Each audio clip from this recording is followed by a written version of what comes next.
ఇస్సాకు. మనకి ఆదికాండం, బైబిల్లో ఆదికాండంలో 12వ అధ్యాయంలో మనకు అబ్రహాం కనబడుతుంది. అబ్రహాము అనే వ్యక్తి ఒక ప్రాముఖ్యమైన వ్యక్తి. అబ్రహాముని దేవుడు ఎన్నుకున్నాడు. ఎన్నుకొని ఆయనతో స్వరం వినిపించి మాట్లాడి ఆయన పిలుచుకున్నాడు. దేవుడు పిలుచుకున్నాడు అబ్రహాం. పిలుచుకొని నువ్వు నేను చూపించే దేశానికి వెళ్ళాను.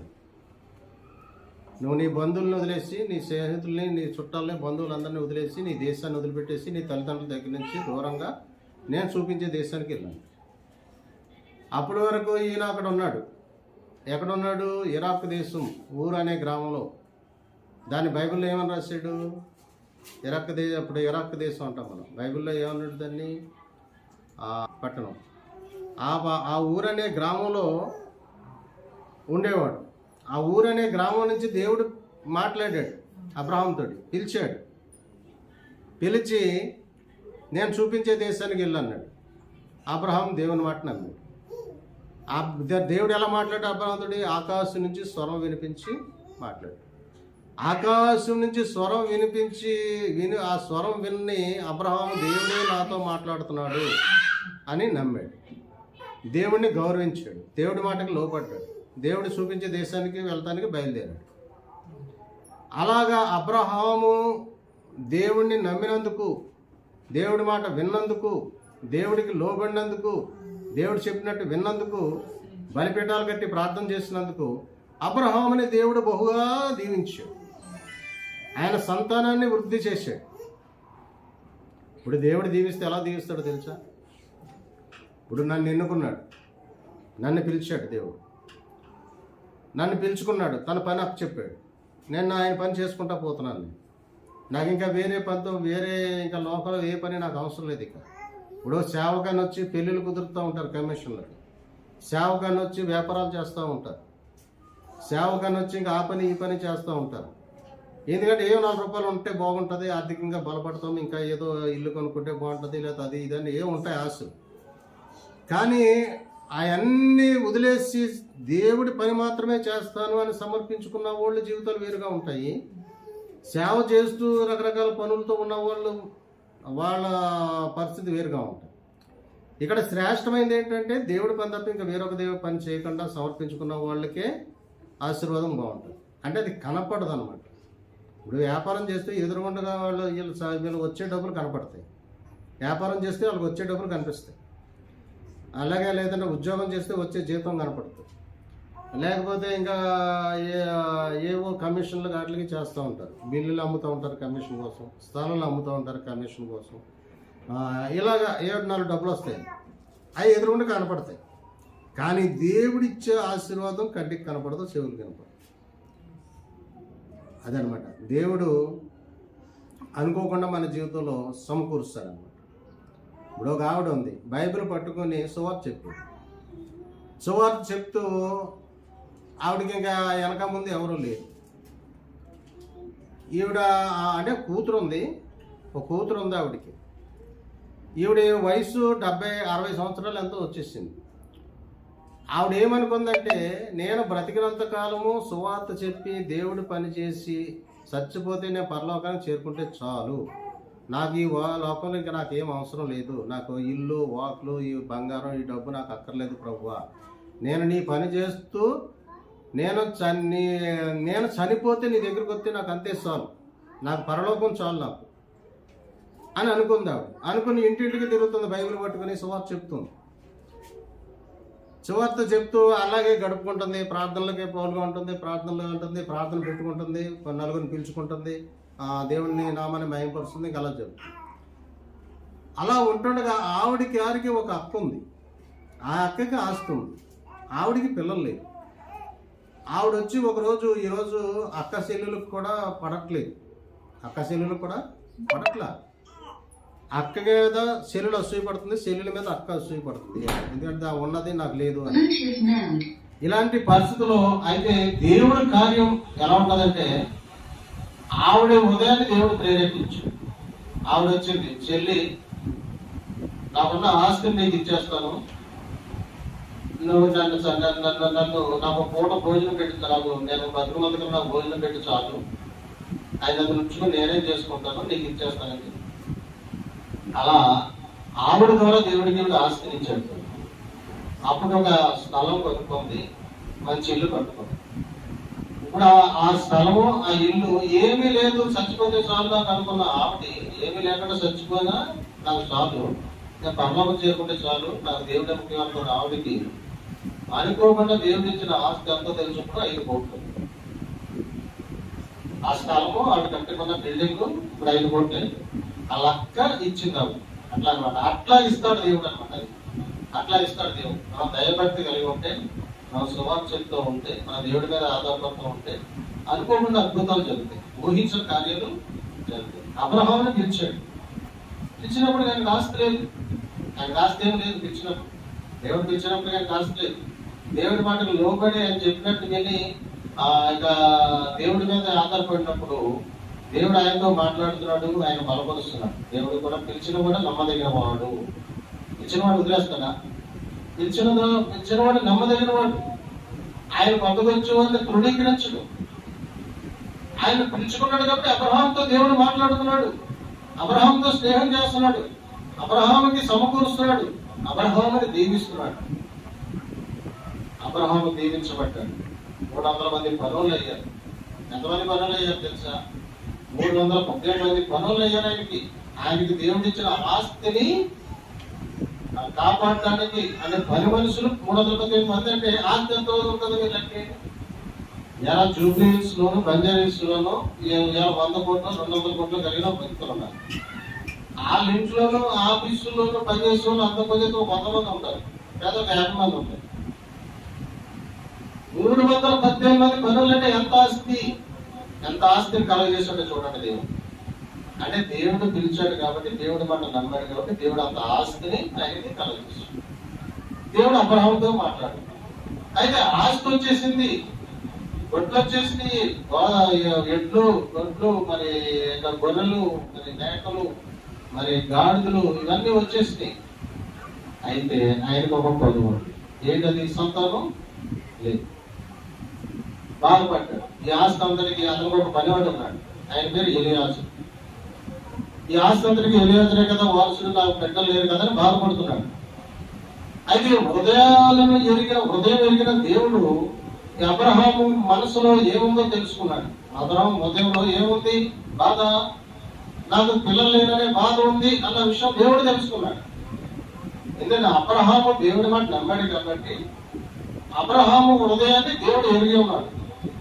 ఇప్పుడు మనం కూడా దేవుడిని నమ్ముకున్నాం కాబట్టి మన హృదయం ఏంటో ఆయనకి తెలుసు, మన ఆలోచన ఏంటో మనకు తెలుసు, మనం దేనికోసం ప్రయాసపడుతున్నామో ఆయనకి తెలుసు. దానికి దేవుడు సహాయం చేస్తాడు ఖచ్చితంగా. అట్లాగే అబ్రహాము దేనికోసం బాధపడుతున్నాడు? నాకు పిల్లలు లేదు, ఈ ఆస్తి అంతా నేను ఏం చేసుకోవాలి, ఇక పదోడికి వెళ్ళిపోతుంది కదా అని తెగ బాధపడుతుంది.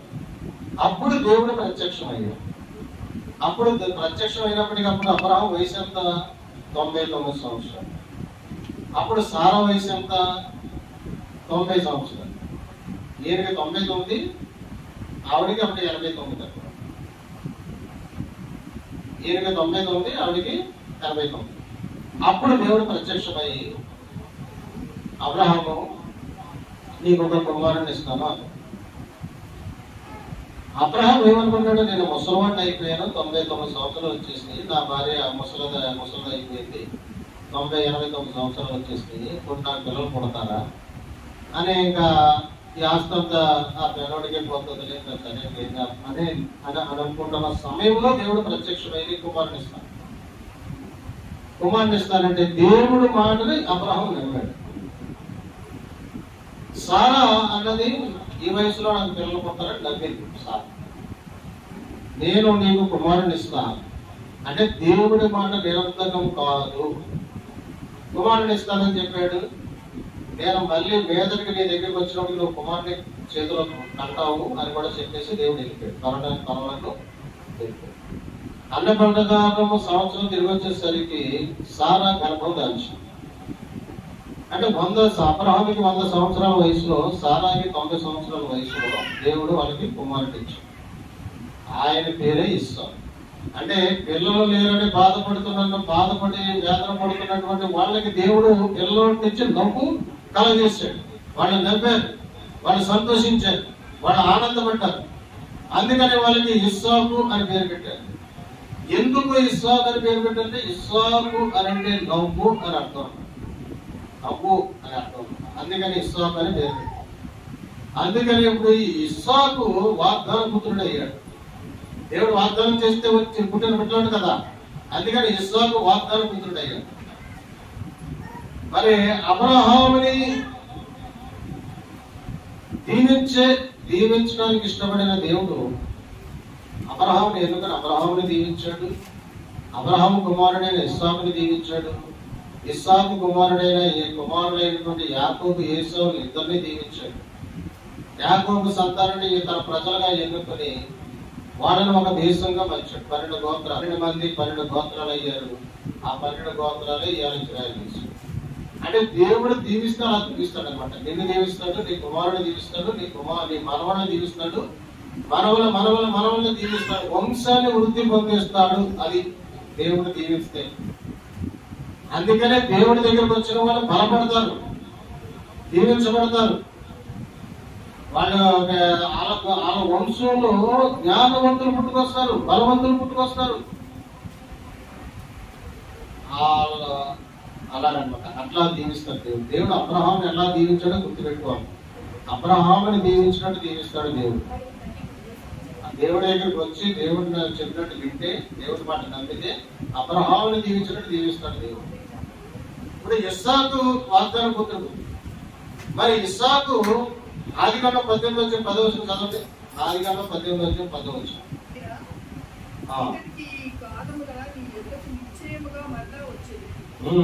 అప్పుడు నీ భార్య అయిన సారాకు ఒక కుమారుడు కలుగునని చెప్పాడు. సారా ఆయన వెనుక నుండి గుడారం ద్వారమునకు విడుచుండెను. అబ్రహాము సారాను బహుకాలం గడిచిన వృద్ధుడై ఉండెను. స్త్రీ కర్మము సారాకు విడిచిపోయిన కనుక సారా నేను బలము ఉడికిన దాన్నైన తర్వాత నాకు సుఖం కలుగుదా, నా యజమానుడు వృద్ధుడై ఉన్నాడు కదా అని తనలో నమ్ముకొనెను. నాకు ఇప్పుడు పిల్లలు పుడతారని నమ్మింది. కానీ దేవుడు వాగ్దానం చేస్తే ఖచ్చితంగా పిల్లలు పుడతారంటానికి మనకి ఇక్కడ ఇస్సాకే ఉదాహరణ. ఆయన దేవుడి మాట నిరర్థకం కాదు, గుర్తుపెట్టుకోవాలి. దేవుడి మాట నిరర్థకం కాదు. దేవుడు చెప్తే నమ్మాలి. దేవుడు చెప్పాడా, నీకు ఒక దర్శనం చూపించాడా, నమ్మాలి. నీకు ఒక కళ చూపించాడా, నమ్మాలి. దేవుడు నీకు వాగ్దానం ఇచ్చాడా, నమ్ము, నీ సాయం, అది ఖచ్చితంగా జరుగుతుంది అన్నమాట. దేవుడు అంటాడు ఒక వాగ్దానం ఇస్తాడు. ఈ వాగ్దానం చూసి మనం అనుకుంటాము, అబ్బా నిజంగానే జరుగుద్దా అని. కానీ దేవుడు ఇస్తే ఖచ్చితంగా జరుగుతుంది. అలాగా దేవుడు వాళ్ళకి వృద్ధాప్యంలో కుమారుడిని ఇచ్చాడు. అతను వాగ్దానం.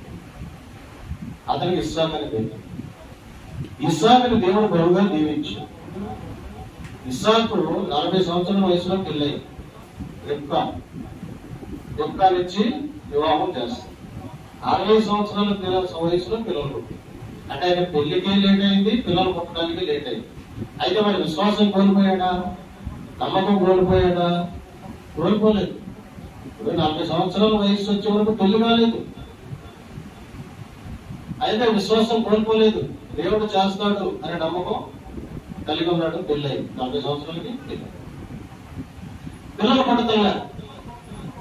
ఇప్పుడు సాధారణంగా పిల్లలు కానీ సంవత్సరాలకు 2 సంవత్సరాలకు పిల్లలు పుట్టకపోతే కంగారు పడిపోతాం. పిల్లలు పుట్టలేదు. మరి ఇస్సాకి పిల్లలు పుట్టడానికి ఎంత సమయం పట్టింది? 20 సంవత్సరాలు పెట్టింది. 60 సంవత్సరాల వయసులో పుట్టారు యాకోబు ఏసావు. వాళ్ళిద్దరు ఒకేసారి. అంటే 2 జనపదములు అంటే వాళ్ళిద్దరు కూడా యాకోబు ఏసావు ఇద్దరు పుడతారు. యాకోబు సంతానం 12 మంది, ఏసావు సంతానం 12. ఏసావు సంతానం కూడా 12 మంది 12 రోజులు అయ్యారు. యాకోబు సంతానం 12 మంది 12 రోజులు అయ్యారు. అందుకని 2 జనపదములు గర్భంలో ఉన్నాయని మాట్లాడతారు. అట్లా 60 సంవత్సరాల వయసులో పిల్లలు. అయితే ఇస్సాకు లక్షణాలు ఏంటి? ఆత్మీయ లక్షణాలు ఏంటి? ఇస్సాకు కన్న తండ్రికి లోపడ్డాడు, దేవుడికి లోపడ్డాడు. దేవుని యొక్క భయభక్తులు కలిగి ఉన్నాడు. కన్న తండ్రి ఎలా చెప్తే అలా విన్నాడు. ఇప్పుడు ఇస్సాకు కుమారుని ఇచ్చి మళ్ళీ దేవుడు ఏమంటాడు అబ్రహాముతో 22వ అధ్యాయంలో, నీ కుమారుడైనటువంటి ఇస్సాకు నాకు బలిచ్చాను. ఆ మోరియా పర్వతం దగ్గర తీసుకెళ్లి కట్టెలు పేర్చి నీ కుమారుడు నాకు బలిచ్చామన్నాడు. దేవుడే పిలిచాడు కాబట్టి, దేవుడు అడిగాడు కాబట్టి ఇస్సాకుని తలగట్ల తీసుకుని వెళ్ళిపోతాడు. ఒక పనివాడిని తీసుకుని ఇస్సాకుని తీసుకుని వెళ్ళిపోతాడు. కట్టెలు వేరు చేస్తాడు. ఇస్సాకు పడుకోబెట్టాడు. చేతుల పాలే కట్టేస్తాడు. కత్తితో పొడిచేయపోతాడు. అబ్రహామా ఆగు ఆగు. ఆ పిల్లడు ఏం చేయగానే దేవదూతలు మాట్లాడతాడు. ఇక్కడ ఇస్సాకు ఇప్పుడు ఈ అబ్రహాము విశ్వాస పరీక్షలో నెగ్గాడు. ఇప్పుడు లేకపోతే కుమారుడిని ఒక్కగానొక్క కుమారుడిని నాకు బలిచ్చేయమంటే అదేంటి ప్రభు, లేకపోతే కుమారుని ఇచ్చేమని అడుగుతున్నావు, ఒక్కగానొక్క కుమారుని ఇచ్చేమని అడుగుతున్నావు, మళ్ళీ తిరిగి తీసుకోవడానికి నాకు ఇచ్చావా అని అడగలేదు అబ్రహాము. దేవుడు చెప్పాడు కాబట్టి దేవుడికి ఇచ్చేయాలంతే అనుకోండి, అంతే. అయితే తండ్రి రమ్మంటే కూడా వెళ్ళిపోయాడు ఇస్తాను. రమ్మంటే నాన్న కట్టెలు ఉన్నాయి, మరి బలి ఉండడానికి గొర్రెలు లేదు నాన్న అని అడిగితే దేవుడు చూసుకుంటాడు నాన్న. అప్పుడు కత్తిని పొడిసేపోతుంటే అబ్రహామా ఆగు ఆగు ఆగు వాళ్ళకి కంగారు పడ్డారు. దేవదూతలు కంగారు పడ్డారు. ఎక్కడ బలించారు? ఎందుకంటే అబ్రహాం ఇస్సాకు చచ్చిపోతే ఎక్కడ పోతుంది? అబ్రహాం దేవుడు ఇచ్చిన వాగ్దానం నెరవేరాలంటే ఇస్సాకు భక్తి ఉండాలి కదా, ఇస్సాకు పిల్లలు కనాలి కదా, ఇస్సాకు కుమారులు పిల్లలు బతుకుండాలి, పిల్లలు కనాలి కదా. ఎందుకంటే నీ సంతానం వృద్ధి చేస్తానని వాగ్దానం ఇచ్చాడు కదా. ఈ సంతానం నేను వృద్ధి చేస్తానని వాగ్దానం ఇచ్చాడు. ఆకాశంలో నక్షత్రాల వల్లే చేస్తానని వాగ్దానం ఇచ్చాడు. ఇసుక రేగల వల్లే చేస్తానని వాగ్దానం ఇచ్చాడు. మరి ఇప్పుడు చచ్చిపోతే ఎక్కడ ఉంటుంది? అందుకనే అబ్రహాం విశ్వాసంతో ఉన్నాడు. అదే విశ్వాసం. ఆ విశ్వాసం మనం కలిగి ఉండాలి. ఈ లోపల ఎన్నో శోధనలు వస్తాయి, వేదనలు వస్తాయి, బాధలు వస్తాయి. విశ్వాసం కోల్పోకూడదు. శోధన వచ్చింది కానీ అబ్రహాం విశ్వాసం వచ్చింది. తీసుకొని దేవుడు ఇచ్చాడు, దేవుడు అడిగాడు, దేవుడికి ఇచ్చేద్దాం. యెహోవా అన్నాడు, యెహోవా ఇచ్చాడు, యెహోవా తీసుకో. యెహోవా నామమునకే స్తుతి కలుగుతాడు. అంటే డబ్బు కోసం పాకులాడలేదు, బంగారం కోసం పాకులాడలేదు, సంతానం కోసం పాకులాడలేదు.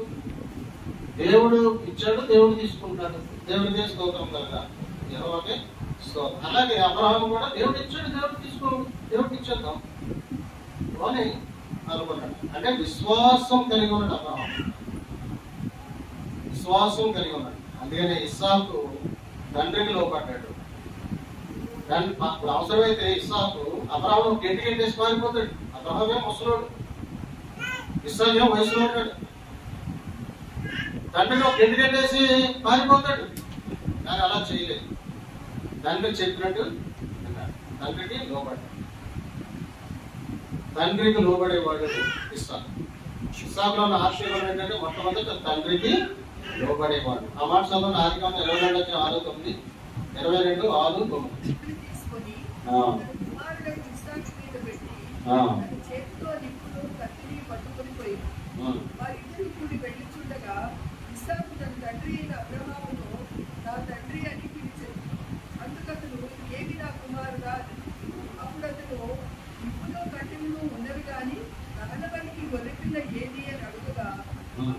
అబ్రహాము నా కుమారుడా, దేవుడే దహనబలికి బలిపీఠను చూచుకొనని చెప్పింది. అలాగే వారిద్దరూ కూడిపెట్టి దేవుడు అతనితో చెప్పిన చోటుకు వచ్చినప్పుడు అబ్రహాము అక్కడ బలిపీఠము కట్టెలు చక్కగా పేర్చి తన కుమారుడకు ఇస్సాకును బంధించి ఆ పీఠము పై ఉన్న కట్టెల మీద ఉంచాడు. అప్పుడు అబ్రహాము తన కుమారుని ఒడిపుటకు తన చెయ్యి చాపి కత్తి పట్టుకొనగా యెహోవా దూత పరలోకము నుండి అబ్రహామా అని అతన్ని పిలిచాడు. అందుకు అతడు చిత్తము ప్రభువా అని.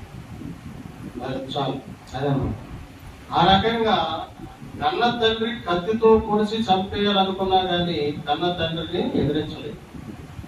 తండ్రికి లోబడ్డాడు. అందుకనే ఇస్సాకు యేసు ప్రభు వారికి సాదృశ్యంగా చెప్పాడు. యేసు ప్రభు వారు కూడా తండ్రి చిత్తాన్ని నెరవేర్చాడు. తండ్రికి గౌరవం తీసుకొచ్చాడు. నువ్వు వెళ్ళి ప్రాణం పెట్టుకుంటే ప్రాణం పెట్టేశాడు. తండ్రి పంపించాడు యేసు ప్రభు వారి లోకాన్ని. నువ్వు వెళ్ళి పాపుల కోసం ప్రాణం పెట్టు, శిలువలో మరణించమంటే శిలువతో నేను తను అప్పగించు. తండ్రి చిత్తాన్ని నెరవేర్చాడు. తండ్రి గౌరవాన్ని తీసుకొచ్చాడు. తండ్రికి లోపడ్డాడు. తండ్రిని బయలుపరిచాడు. నేను తండ్రి వద్ద నుంచి వచ్చానని చెప్పాడు. నా తండ్రి పరలోకంలో ఉన్నాడు, ఆయన పంపితే నేను వచ్చానన్నాడు. నాకంటే నా తండ్రిని గొప్పవాడు అని చెప్పాడు. అంటే తండ్రిని బయలుపరిచాడు, తండ్రిని కనపరిచాడు, తండ్రికి లోపడ్డాడు. అందుకనే ఇస్సాకుని యేసు ప్రభు వారికి సాదృశ్యం. ఆ రకంగా ఇస్సాకు తండ్రికి లోబడిన వాడు అయ్యాను. తర్వాత ఏం చేసి దేవునితో సమయం గడిపేవాడు ఇస్సాకు. ఇస్సాకు ఒక ఆత్మీయ లక్షణం ఏంటి? దేవునితో సమయం గడిపేవాడు. 24 అధ్యాయము 63వ వచనం. సాయంకాలమున ఇస్సాకు పొలంలో ధ్యానింప బయలుదేరి వెళ్ళి కన్నులెత్తి చూసినప్పుడు ఒడ్డుకు వచ్చుచుండెను. ఎందుకు వెళ్ళాడు? పొలము చాలు ధ్యానించడానికి వెళ్ళాడు. దేవునితో గడపడానికి వెళ్ళాడు. దేవునితో గడపడానికి వెళ్ళాడు. అందుకనే ఇస్సాకు దేవునితో సమయం గడిపేవాడు. దేవునితో సమయం గడిపేవాడు, ప్రార్థన చేసేవాడు, వాక్యం ధ్యానించేవాడు ఇస్సాకు. అదే ఆయనకున్న ఆత్మీయ లక్ష్యం. తర్వాత భార్యను ప్రేమించేవాడు. ఇస్సాకు ఏం చేసేవాడు? భార్యను ప్రేమించేవాడు. చూడండి ఆ వాక్యం కూడా 67వ వచనం చదవండి. 67 24 అధ్యాయం 67వ వచనం. అతనిలో మరొక ఆత్మీయ లక్షణం ఏంటంటే భార్యను ప్రేమించేవాడు. ఇస్సాకు తల్లి అయిన సారా గుడారంలోనికి ఆమెను తీసుకొని పోయేను. అట్లా అతని రెక్కలను పరిగ్రహింపగా ఆమె అతని భార్య అయ్యింది. అతడు ఆమెను ప్రేమించెను. అప్పుడు ఇస్సాకు తన తల్లి విషయమై దుఃఖ నివారణ పొందెను. అది భార్యను ప్రేమించాడు. అతను ఉన్న మరొక ఆత్మీయ లక్షణం ఏంటంటే భార్యను ప్రేమించేవాడు. తర్వాత అతను సమాధానముగా పోయేవాడు. ఇస్సాకున్న మరొక ఆత్మీయ లక్షణం ఏంటంటే సమాధానముగా పోయేవాడు. అంటే ఎవరితో కూడా గొడవలు పెట్టుకునేవాడు కాదు, ఎవరిని ఇబ్బంది పెట్టేవాడు కాదు, ఎవరిని బాధ పెట్టేవాడు కాదు, సమాధానంగా పోయేవాడు. ఎవరి మనసుని బాధ పెట్టేవాడు కాదు, నడిపించేవాడు కాదు, సమాధానంగా వెళ్ళేవాడు. చూడండి ఆ వాక్యం కూడా చదువు. ఆదికాండం 26 22 వచనం. ఆదికాండం 26 20 22 వచనం చదువు. అతడు అక్కడ నుండి వెళ్ళి మరి ఒక బాగు తవ్వించాడు. దాని విషయమై వారు జగడమాడలేదు. కనుక అతడు ఇప్పుడు యెహోవా మనకు ఎడమ కలిగి చేసి ఉన్నాడు కనుక ఈ దేశమందు అభివృద్ధి పొందుకొనుకొని దానికి రహేబోతు అని పేరు పెట్టాడు. ఎందుకు సమాధానంగా పోయేవాడని రాసేది ఇక్కడ? ఇస్సాకు బావులు తప్పిస్తే ఫిలిస్తీన్లు వచ్చేది మాది అన్నారు. అప్పుడు ఇస్సాకు ఏం చేస్తున్నాడు? వాళ్ళని వదిలేసి నెల్లకు ఇంకో చోట బాగా తవ్వుకున్నాడు. లేదా నీకంటే నాది మా తండ్రి తప్పించిందని చెప్పి వాళ్ళతో గొడవ పడలే, వాళ్ళతో జగడం ఆడలే. సరే నువ్వే తీసుకోండి వదిలేశాడు. మరో చోట వెళ్ళి బాగా తవ్వాడు, మళ్ళీ నీళ్లు పట్టాయి. అప్పుడు దానికి రయ్యపోతుందని పేరు. అలాగే అతను సమాధానంగా పోయేవాడు. సమాధానంగా పోవాలి, గొడవలు పెట్టుకోకూడదు, ఎవరి మనసు బాధ పెట్టుకోదు, ఎవరిని నొప్పించుకోదు. అది ఆత్మీయ లక్షణం కాదు. గొడవ పెట్టుకోవడం అనేది ఆత్మీయ లక్షణం కాదు. ఎదురు బాధ పెట్టడం అనేది ఆత్మీయ లక్షణం కాదు. ఇక్కడ ఆత్మీయ లక్షణం ఏంటంటే సమాధానంగా పోవాలి, చల్లే పోనీ అనుకోవాలి. సమాధానంగా పోయేవాడు ఇస్సాకు. అతను కూడా మరొక ఆత్మీయ లక్షణం ఏంటంటే ప్రార్థనాపరుడు, ప్రార్థన చేసేవాడు, తన కోసం ప్రార్థన చేసేవాడు, తన కుటుంబం కోసం ప్రార్థన చేసేవాడు, తన ఇల్లు పరివారం కోసం ప్రార్థన చేసేవాడు, సమాజం కోసం ప్రార్థన చేసేవాడు, దేశం కోసం ప్రార్థన చేసేవాడు, ప్రార్థన పరుడు. ఆ వాక్యం కూడా చదువుకున్నాం. ఆదికాండం 26 25 వచ్చింది. ఆదికాండం 26 25 చదవండి. అక్కడ అతడు ఒక బలిపీఠము కట్టించి యెహోవా నామమున ప్రార్థన చేసి అక్కడ తన గుడారము వేశాడు. అప్పుడు ఇస్సాకు దాసులు అక్కడ బావి తవ్విరి. యెహోవా నామమున ప్రార్థన చేసెను అని ఆయన ప్రార్థన పరుడు. ప్రతి విషయానికి ముందు ప్రార్థన చేసుకునేవాడు. ప్రతి విషయానికి కూడా ముందు మనం ప్రార్థన చేసుకోవాలి. మన ఇంట్లో సమస్యల కోసం ప్రార్థన చేసుకోవాలి. నువ్వు ఏదైనా ఎక్కడికైనా బయలుదేరి వెళ్తుంటే ప్రార్థన చేసుకోవాలి. నువ్వు భోజనానికి కూర్చుంటే ప్రార్థన చేసుకోవాలి. నువ్వు పడుకునే ముందు ప్రార్థన చేసుకోవాలి. ప్రార్థన పరుడు యొక్క ఆత్మీయ లక్ష్యం ఇది. ప్రార్థన చేసుకుని దేవుడితో మాట్లాడుకుని, ప్రభా రాత్రి అంతా కాసు కాపాడండి ప్రభు ప్రార్థన చేసుకో. రాత్రి అంతా కాసు కాబట్టి మంచి నిద్రగా ఉండి పొద్దున లేచి ప్రార్థన చేసుకోవడానికి చూపించండి అంటే దేవుడు సమయానికి లేపుతాడు, ప్రార్థన చేసుకోవచ్చు. మీరు అందరూ వచ్చారంటే తెల్లవారులేసి ప్రార్థన చేస్తేనే మీరు వచ్చారు. ప్రార్థన చేయండి. తర్వాత ఏం చేసేవాడు? కుటుంబ ప్రార్థన చేసేవాడు. మళ్ళీ కుటుంబ ప్రార్థన కూడా చేసేవాడు. కుటుంబ ప్రార్థన ఎక్కడ చేశాడు చూడండి. ఆదికాండం 25-21 వచ్చిన కాబట్టి ఆదికాండం 25-21 వచ్చిన ఆదికాండం 25-21 వచ్చిన ఇస్సాకు భార్య గొడ్రాలు కనుక అతడు ఆమె విషయమై యెహోవాను వేడుకొనెను. యెహోవా అతని ప్రార్థన వినెను కనుక అతని భార్య అయిన రిబ్కా గర్భవతి అయింది. చాలు చూసారా? ఇస్సాకు భార్య ఆవిడ గొడ్రాలుగా ఉంది చాలా సంవత్సరాలు. రిబ్కా గొడ్రాలుగా ఉంది, పిల్లలు పుట్టలేదు. అప్పుడు ఇస్సాకు ఏం చేశాడు? ప్రార్థన చేశాడు. గర్భఫలం అడిగాడు. అంటే కుటుంబ ప్రార్థన అంటే భార్య భర్తలు ఇద్దరు కలిసి కూర్చొని ప్రార్థన చేసుకుంటాం. మనం కూడా మన భార్య భర్తలు మన పిల్లలు కలిసి ప్రార్థన చేసుకోండి. కుటుంబ ప్రార్థన కలిగి ఉండాలి. మరి ఇవన్నీ లక్షణాలు మనం కలిగి ఉన్నామా? ఈ లక్షణాలు మనకు ఉన్నాయా? మరి మన ఆత్మీయ స్థితి ఏంటనేది ఒకసారి పరిశీలన చేసుకోండి. మొట్టమొదటిగా ఇస్సాకు వాగ్దాన పుత్రుడు, దేవుడు ఇచ్చినటువంటి బిడ్డ. Isaac was son of promise. Isaac was son of promise అంటే ఇస్సాకు వాగ్దాన పుత్రుడు. రెండవది తండ్రికి లోబడేవాడు. He was obedient his father. He was obedient his father. అతను తండ్రికి లోబడేవాడు. మరొక ఆత్మీయ లక్షణం ఏంటంటే దేవుడితో సమయం గడిపేవాడు. He spent with God. He spent time with God. అంటే దేవుడితో సమయం గడిపేవాడు. He spent time with God. అంటే దేవుడితో సమయం గడిపేవాడు. తర్వాత ఏం చేసేవాడు? భార్యను ప్రేమించాడు. ఒక వ్యక్తి అభివృద్ధి దీవించబడాలి అంటే ఈ లక్షణాలనే ఉండాలన్నమాట. ఒక వ్యక్తి దీవించబడాలి అంటే భార్య భర్తను ప్రేమించాలి, భర్త భార్యను ప్రేమించాలి. భర్త భార్యను ప్రేమించాలి, భార్య భర్తను లోబడి ఉండాలి. భర్త చెప్పినట్టు వినాలి. అదనమాట. భార్యను ప్రేమించేవాడు ఇస్సాకు. ఇప్పుడు పిల్లలు కనలేదు, గుట్రాలని చీపోవట్లేదు ఇస్సాకు. ఇప్పుడు ఈ రోజుల్లో పిల్లలు పుట్టకపోతే దెబ్బ ఎవరి మీద వేస్తారు? ఆడవాళ్ళ మీద వేస్తారు. పిల్లలు కనలేదు గుట్రాలని అలాగే ఇలాగని అంటారు. అక్కడి నుంచి వాళ్ళకి అవమానాలు తోడుకోవడం చెప్తుంది, అత్తగారు చెప్తుంది, అత్తగారు చెప్తాడు. పిల్లలు పుట్టకపోతే పరిస్థితులు ఎలా ఉంటాయంటే, కానీ వాస్తవానికి పిల్లలు పుట్టకపోవడానికి కారణం ఎవరు? అవరోడే, ఆటలు కాదు. ఒక్క అయితే మరి గొడ్రాలుగా ఉన్న రిబ్కాని మరి ఇస్సాకు ఏమని అన్నాడా? ఇస్సాకు ఏమనలేదు. భార్యను ప్రేమించాడు, దేవుడికి ప్రార్థన చేశాడు. అప్పుడు దేవుడు గర్భఫలం తెచ్చాడు. గర్భం అప్పుడు ఇద్దరు కావున పిల్లలు పుట్టారు. ఎవరైనా యాకోబు చేశాడు. లేట్ అయినా శ్రేష్టమైనది ఇస్తాడు దేవుడు. గుర్తుపెట్టుకోండి. ఏ విషయంలోనైనా లేట్ అవుతుందా, ఆలస్యం అవుతుందా, దేవుడు మన కోసం ఆలోచిస్తున్నాడు, ఆపుతున్నాడని అర్థం. మనం కంగారు పడతాం. మన పిల్లలు పెళ్లి చేశారని కంగారు పడతాం. తొందరగా ఇల్లు కట్టేసుకోవాలని కంగారు పడతాం. లేదా కానీ దేవుడు శ్రేష్టమైన ఇవ్వడానికి ఆలస్యం చేస్తాడు. మంచి కోటలు ఇవ్వడానికి ఆలస్యం చేస్తాడు. ఇంకా మంచి గృహాన్ని ఇవ్వడానికి ఆలస్యం చేస్తాడు. దేవుడు ఆలస్యం చేస్తున్నాడంటే దానికి ఒక రీజన్ ఉంటుందని కూడా మనం గుర్తుపెట్టాం. అదనమాట. తర్వాత ఆయన ప్రార్థన ఇంకొక లక్ష్యం ఏంటి? ఆయన సమాధానంగా పోయేవాడు. He was a peacemaker.